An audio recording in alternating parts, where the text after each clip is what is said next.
কি সেই বিনীত অনুরোধ, প্রিয় ভাই বোনেরা, আপনাদের সাথে আমি 18 বছর ছিলাম। বিভিন্ন সময়ে বিভিন্ন অনুষ্ঠানে অনেক মানুষের সাথে দেখা হয়েছে।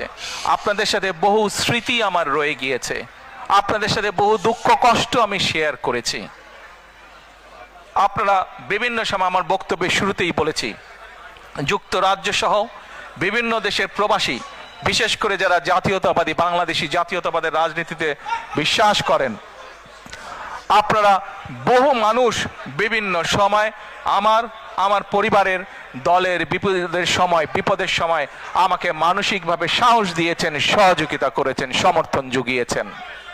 আজকে বিশেষ করে লন্ডনে যারা আছেন, বিশেষ করে তোমরা যারা ইয়াং আছো, ছবি তোলার জন্য পাগল হয়ে যাচ্ছ, প্রত্যেকের কাছে আমার একটি অনুরোধ, 25 তারিখে ইনশাআল্লাহ আপনাদের দয়া আল্লাহর রহমতে আমি দেশে ফিরে যাব।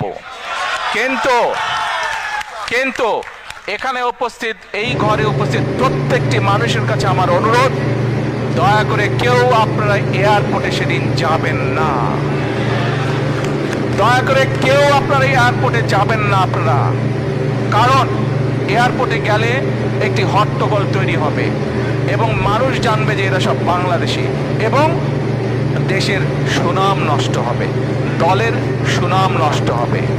যারা এয়ারপোর্টে যাবেন না, যারা সেদিন এয়ারপোর্টে যাবেন না, আমার আজকের এই অনুরোধ যারা রাখবেন, আমি ধরে নিব তারা